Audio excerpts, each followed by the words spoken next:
Good morning, dear students. Now we start our 17th stanza, 17वां stanza रावी बेनेजरा का. उसके उपदेश अपन चल रहे हैं, अपन देख ही रहे हैं कि उसने पहले युवावस्था का, फिर वृद्धावस्था का और फिर अंत का बता रहा है. तो प्रीवियस वीडियो में हमने उसके उस सरमन को पढ़ा था जिसमें कि उसने कहा था कि जिस प्रकार से दिन का मूल्यांकन शाम होने पर ही हो सकता है, उसी प्रकार से उसका बोला नहीं था, लेकिन उसका एक इनडायरेक्ट मैसेज था कि जिंदगी का भी मूल्यांकन हमें जीवन की इवनिंग आने पर ही पता पड़ सकता है. तो कह रहा है सो इसीलिए क्योंकि पहले पार्ट स्टेंजा में जो दे दिया है, इसलिए still within this life though lifted over its strife let me discern, compare, pronounce at last. This race was right in the main, that acquisitions vain. The future I may face, now I have proved the past.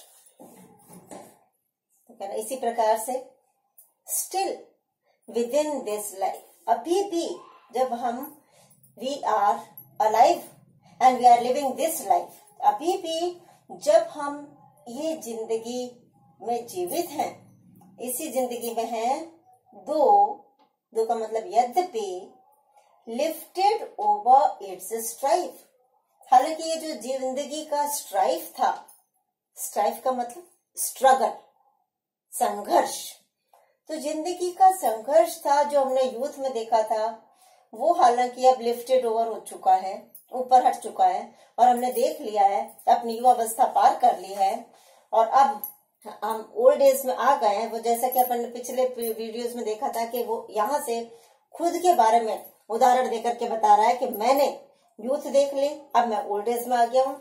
तो वो कह रहा है कि अब चूंकि मेरी जिंदगी का शाम आने वाली है, ये जिंदगी का जो भी यूथ का जो भी स्ट्राइक था या स्ट्रगल था, वो अब हट चुका है. तो अब इस ओल्ड एज में आकर के लेट मी डिस्कर्न, वही let me examine, let me scrutinise, मुझे अब इसको छांटने दो, कंपेयर करने दो अलग अलग गतिविधियों से, अलग अलग एक्शन से, अलग अलग विचारों से जो मैंने समय समय पर किए.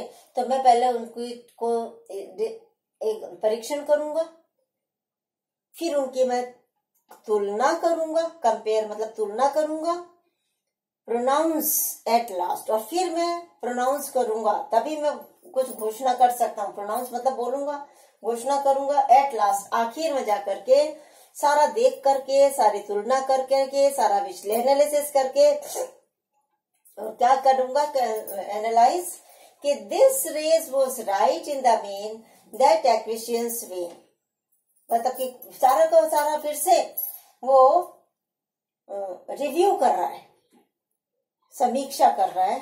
तो यूथ से देखना शुरू करता है और बहुत सारे ऐसे मोमेंट्स आते हैं जब हम बहुत ज्यादा क्रोधित हो जाते हैं, अपना टेम्परामेंट लूज कर देते हैं और किसी चीज को पाने के लिए बहुत ही एडमेंट हो जाते हैं. तो उस समय जो हम क्रोध करते हैं वो है रेज. जो हमारा एंगर था, जो हमारा एनॉयंस था, was right in the main, actual में मेन में जो भी हमने उस मौके पर, जब हम या तो अनसक्सेसफुल हो गए थे या जब हमें कोई चीज हासिल नहीं हुई थी, तब हमने जो रेज किया था, जो क्रोध किया था, वो सही था कि ये वाला तो क्रोध सही था. और कभी कभी ऐसा होता है कि हम इतना चाहते हुए भी कुछ एटमॉस्फेयर को काम रखने के लिए या कोई अपना दूसरा इंटरेस्ट देखते हुए कभी अनवांटेड थिंग्स को भी हम क्या करते हैं कि स्वीकार कर लेते हैं. और वो स्वीकार में क्या है कि दैट उसकी ये इंग्लिश है एक्विसेंस मतलब कि मौन स्वीकृति, ठीक है, क्वाइट एक्सेप्टेंस, कि किस प्रकार से कभी तो हमने बहुत क्रोध किया और कभी हमने क्या किया, बिल्कुल उसको स्वीकार कर लिया. तो वो वेन था.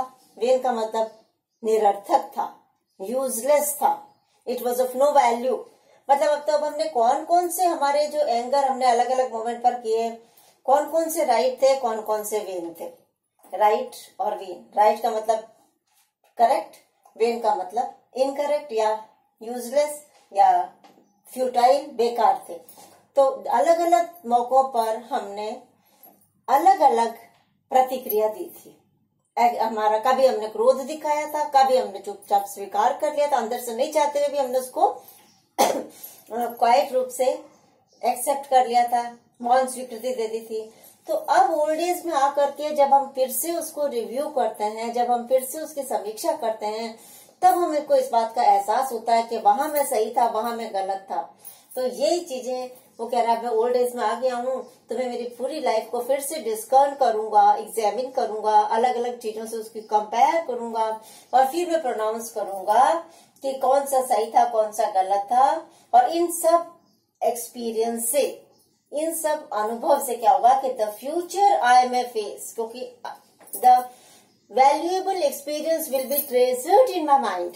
जो कीमती, जो बहुत बेशकीमती अनुभव है वो अब मेरे दिमाग में संचित हो गया है, इकट्ठा हो गया, एकत्रित हो गया है। और उसके बूते पर, उस एक्सपीरियंस की लाइट में मैं अब मेरा फ्यूचर देख सकता हूँ, आगे बढ़ सकता हूँ। तो the future I may face, अब मैं मेरा भविष्य का सामना कर सकता हूँ। Now I have proved the past, अब मैंने अपने पास्ट को प्रूव कर दिया है, एग्जामिन कर लिया है, एनालाइज कर लिया है। और इसलिए इस सारे अनुभव से अब मैं जान सकता हूँ कि मुझे किस प्रकार से आगे बढ़ना है। तो इसलिए जो उसने स्टार्टिंग में कहा था कि अगर अब हमें असफलता भी मिली है तो डिसअपॉइंट होने की जरूरत नहीं है, क्योंकि उससे हमारा अनुभव इनरिच होता है और वो अनुभव हमको आगे जाने में हेल्प करता है, सहायता करता है। अब क्योंकि ऐसे इस समय हमें पता पड़ता है कि हम कितने गॉड के निकट हैं, हम कितने बर्ड्स और एनिमल से सुपीरियर हैं, क्या क्या डिफरेंस है। ये सब हमको जब भी पता पड़ता है जब हम पूरी लाइफ को देख चुके हैं, अलग अलग अनुभवों को हमने स्टोर कर लिया है। नेक्स्ट वीडियो में करेंगे। Thank you.